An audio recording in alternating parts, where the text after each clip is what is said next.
ഞാൻ Smitha Thomas, consultant optometrist grand opticals Parappa. ഇന്ന് ഈ വീഡിയോയിലൂടെ ഞാൻ പറയുന്നത് കുട്ടികൾക്ക് നമുക്കൊരു ദിവസം എത്ര സ്ക്രീൻ ടൈം അനുവദിക്കാം എന്നതിനെക്കുറിച്ചാണ്.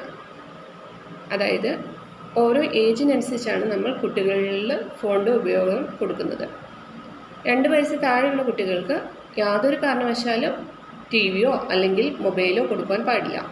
അതായത് നമ്മളിപ്പോൾ മാതാപിതാക്കളോ അല്ലെങ്കിൽ ബന്ധുക്കളോ വീഡിയോ കോൾ ചെയ്യുന്ന, അതായത് മാതാപിതാക്കൾ ഇപ്പോൾ പുറത്ത് ജോലി ചെയ്യുന്ന ആ ഒരു സാഹചര്യത്തെ അല്ലാതെ യാതൊരു കാരണവശാലും കുട്ടികൾക്ക് ഫോൺ കൊടുക്കാൻ പാടില്ല.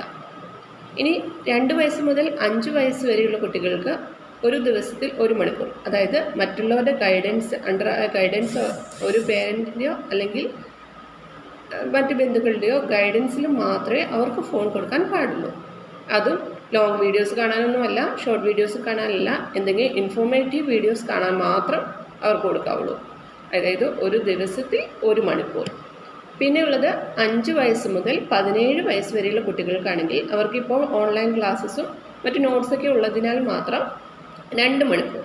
അതും ആ സ്ക്രീനിൻ്റെ, നമ്മളുടെ ടി വിയുടെ അല്ലെങ്കിൽ മൊബൈലിൻ്റെയോ സ്ക്രീനിൻ്റെ ഡിസ്റ്റൻസ് എന്ന് പറയുന്നത് എപ്പോഴും ഒരു 1 arm ഡിസ്റ്റൻസ് ആയിരിക്കണം. പിന്നെ നമ്മുടെ സെറ്റിങ്സിൽ നമുക്ക് ഫോണിൻ്റെ ലൈറ്റ്, അതായത് ലൈറ്റ് സെറ്റിങ്സ് ചെയ്യാൻ പറ്റും. ഐ എക്സ്പോഷർ എന്ന് പറഞ്ഞിട്ട് സെറ്റിങ്സ് ചെയ്യാൻ പറ്റും. അതനുസരിച്ച് സെറ്റിങ്സ് ചെയ്തതിന് ശേഷം മാത്രമേ നമ്മൾ ഫോൺ ഉപയോഗിക്കാൻ പാടുള്ളൂ. ഒരിക്കലും കിടന്നുകൊണ്ട് ഫോൺ നോക്കുവാൻ പാടില്ല. അതുപോലെ തന്നെ ഇരുട്ടുള്ള റൂമുകളിൽ ഫോൺ ഉപയോഗിക്കാൻ പാടില്ല. അതുപോലെ ഇനിയുള്ളത് ടിപ്സ് എന്ന് പറഞ്ഞാൽ മാതാപിതാക്കൾക്ക് വേണ്ടിയിട്ടാണ്. നമ്മൾ മാതാപിതാക്കളാണ് ശ്രദ്ധിക്കേണ്ടത്. നമ്മളിപ്പോൾ ഫോൺ നോക്കിക്കൊണ്ടിരുന്നിട്ട് നമ്മൾ കുട്ടികളോട് ഫോൺ നോക്കരുതെന്ന് പറഞ്ഞാൽ അവർ ഒരിക്കലും ഫോൺ നോക്കാതിരിക്കില്ല. അപ്പം നമ്മൾ അവരെ ഗൈഡൻസ് ചെയ്യേണ്ടവരാണ്. നമ്മൾ ഫോൺ നോക്കിക്കൊണ്ടിരുന്നിട്ട് അവരോട് പോയി പഠിക്കുന്നു പറഞ്ഞാൽ അവരൊരിക്കലും പഠിക്കില്ല. അപ്പം നമ്മൾ നമ്മുടെ ഫോൺ ടൈം ലിമിറ്റ് ചെയ്യുക, അതിനുശേഷം കുട്ടികൾക്ക് പറഞ്ഞു കൊടുക്കുക. പിന്നെയുള്ളതെന്ന് പറഞ്ഞാൽ ഇൻഡോർ ആൻഡ് ഔട്ട്ഡോർ ഗെയിംസിൽ പിള്ളേരുടെ കൂടെ നമ്മളും അവരുടെ കൂടെ കളിക്കാനും അതുപോലെ അവർ പറയുന്നത് കേൾക്കാനൊക്കെ നമ്മൾ സമയം കണ്ടെത്തുക. ഇപ്പോൾ ജോലി തിരക്ക് മൂലം പലരും ഇപ്പോൾ ഫോൺ കുട്ടികൾക്ക് ഇപ്പോൾ ഭക്ഷണം കഴിക്കുന്ന സമയത്ത് ഫോൺ കൊടുക്കുന്നു, അല്ലെങ്കിൽ മറ്റൊരു സ്ഥലത്ത് പോയി അവർ അടങ്ങിയിരിക്കാൻ വേണ്ടി ഫോണാണ് കൊടുക്കുന്നത്. പക്ഷെ അതിന് പകരം നമ്മൾ അവരുമായിട്ട് ഇൻട്രാക്ട് ചെയ്തിട്ടുണ്ടെങ്കിൽ അവർ നമ്മളോടും ഇൻട്രാക്ട് അധികം കൂടുതലായിട്ട് ചെയ്യാൻ തുടങ്ങും. നമ്മളിപ്പോൾ ഫോണാണ് കൊടുക്കുന്നതെങ്കിൽ അവരുടെ ബിഹേവിയറിലാണ്. നമ്മളിപ്പോൾ ഒരു സ്ഥലത്ത് പോയി, അപ്പോൾ അവരോട് പെട്ടെന്ന് നമ്മൾ ആ ഫോണ് നമ്മൾ മേടിച്ച് വെക്കുന്ന സമയത്ത് ആ കുട്ടിയുടെ ബിഹേവിയറിലാണ് ആ ചേഞ്ചസ്. ഞാനിപ്പം വർക്ക് ചെയ്യുന്ന ക്ലിനിക്കിൽ തന്നെ ഞാൻ കണ്ടിട്ടുണ്ട്.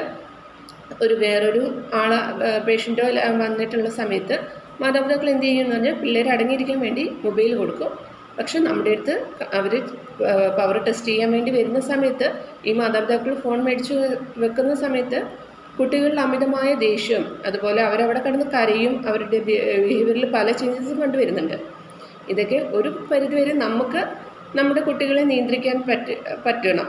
അതായത് നമ്മൾ ആ ഒരു ടൈമിനുള്ളിൽ നമുക്ക് എന്ത് ചെയ്യാൻ പറ്റും, നമ്മൾ കുട്ടികളോട് സംസാരിക്കുക. കൂടുതൽ നമ്മൾ സംസാരിക്കുന്നവരെ അവരുടെ സംസാരശേഷിയാണ് വർദ്ധിപ്പിക്കുന്നത്. ഇപ്പോൾ പല കുട്ടികളിലും പല രോഗങ്ങളും കണ്ടുവരുന്നുണ്ട്. അതായത് നേത്ര രോഗങ്ങളിൽ പറയുകയാണെങ്കിൽ കാഴ്ച വൈകല്യം വന്നിട്ടുണ്ട്. കൂടുതലായിട്ട് കുട്ടികളിൽ തന്നെ 2 വയസ്സ് താഴെയുള്ള കുട്ടികളിൽ തന്നെ കാഴ്ച വൈകല്യം കണ്ടുവരുന്നുണ്ട്. അതുപോലെ തന്നെ കുട്ടികളിൽ സ്ക്വിൻ്റ്, അതായത് കോങ്കണ്ണ് കൂടുതലായി കണ്ടുവരുന്നുണ്ട്. നിങ്ങൾ ശ്രദ്ധിക്കേണ്ട ഒരു കാര്യം എന്താണെന്ന് ചോദിച്ചിട്ടുണ്ടെങ്കിൽ, കുട്ടികളിൽ കോങ്കണ്ണ് കണ്ടിട്ടുണ്ട് എങ്കിൽ എത്രയും പെട്ടെന്ന് അതിനുള്ള ട്രീറ്റ്മെൻറ്റ് എടുക്കുകയാണ് ചെയ്യേണ്ടത്.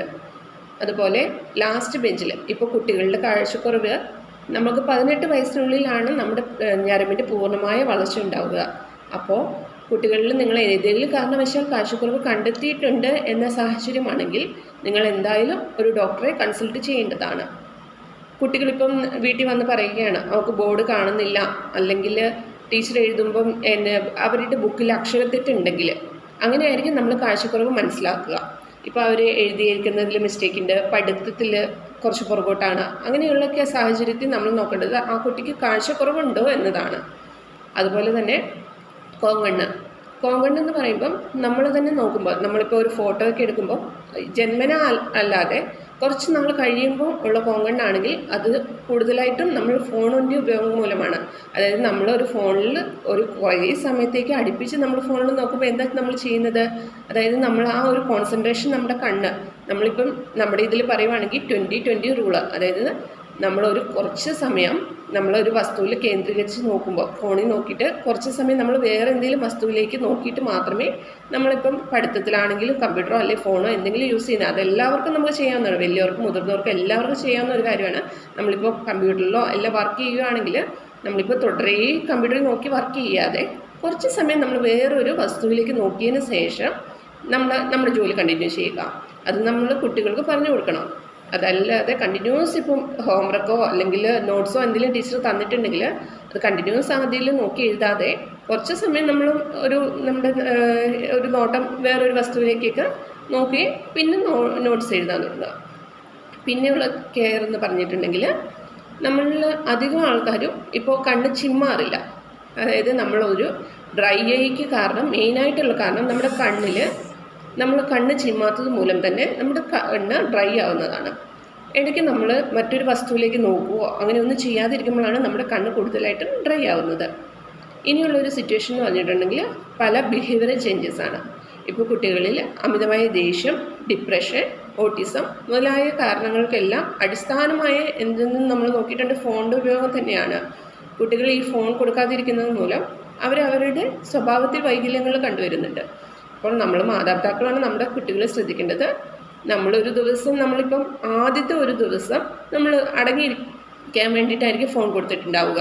പക്ഷെ നമ്മൾ ഓർക്കണം, നമ്മൾ ആ ഒരു ദിവസം കൊടുത്ത ഫോണായിരിക്കും പിന്നീട് അവർ ആ ഫോണിന് അടിമയായിരിക്കുന്നത്.